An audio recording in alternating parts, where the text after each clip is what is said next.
Order, order. We now come to the statement. Secretary of State Lisa Nandy. With permission, Madam Deputy Speaker, I will make a statement about the BBC. As the House will be aware, this weekend the Director General and the Chief Executive Officer of News tendered their resignations following concerns about accuracy and impartiality at the BBC. This has sparked intense debate across the media and our nation, and today I want to set out for the House what action is being taken to address the allegations that have been made, the actions this government is taking to support the BBC to address this, and the future of an institution that has been at the centre of our democratic and cultural life for over a century. The House will know that yesterday the Chair of the BBC, Samir Shah, wrote to the Culture, Media and Sports Select Committee. He accepted there had been editorial failings and committed to a number of steps in response. Dr Shah believes that our national broadcaster, which remains one of the most trusted sources of news in our country, has a responsibility to uphold the highest standards. I agree. Over the past week, I've been in regular contact with him and his team to ensure that where these standards have not been met, firm, swift and transparent action follows.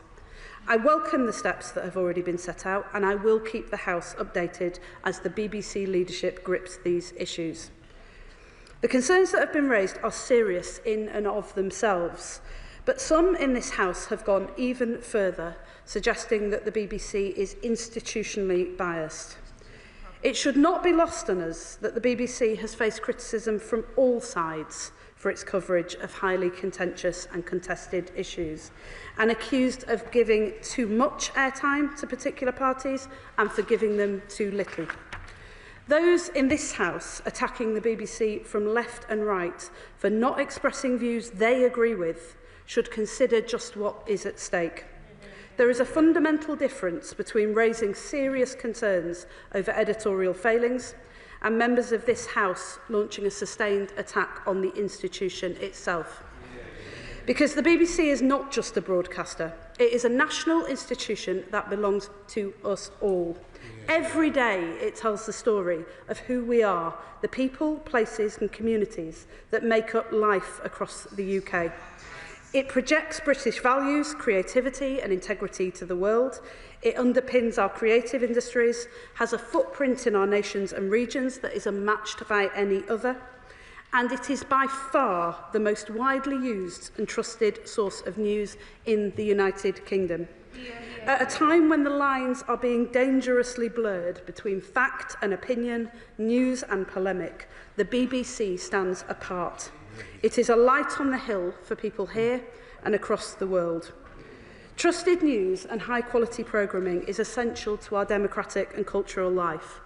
All of us in this House should value it, uphold it and fiercely defend it. The BBC is facing challenges, some of its own making, but it is doing so in the context of a revolution in the media landscape that has challenged all broadcasters and polarised and fragmented our national debate. It is time to grip this with a clarity of vision and purpose that secures the BBC's future. Throughout its history, Madam Deputy Speaker, the BBC has always adapted and evolved. This is an institution that began in the era of radio, when it was deemed an existential threat to the newspaper industry. It evolved into the age of mass audiences, ushered in by the invention of television, and it navigated the complexities of reporting during the Second World War. We will imminently begin the Charter Review, which will set the terms of the BBC for the next decade, and through it we will collectively write the next chapter of the BBC's story.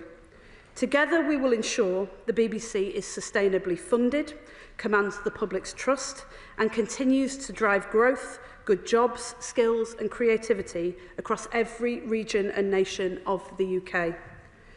In an era in which trust is fraying and truth is contested across our nation, it will ensure the BBC remains fiercely independent and is genuinely accountable to the public it serves. We will publish a Green Paper and launch a public consultation shortly, and I will set out more detail to the House in the coming weeks. I would like to thank the outgoing Director General for his service and his commitment to public service broadcasting over many years. And I'd like to thank the CEO of News for leading the BBC's news operation through stormy times. I do not underestimate the challenge of taking on these roles and the personal toll that they can take on the individuals who hold them. As we write the next chapter of an institution that has stood at the centre of British public life for a century, our overarching goal is simple: to ensure the BBC can renew its mission for the modern age and continue to inform, educate and entertain, not just for the coming decade, but well into the next century. I commend this statement to the House. Shadow Secretary of State. Thank you, Madam Deputy Speaker, and I thank the Right Honourable Lady for advance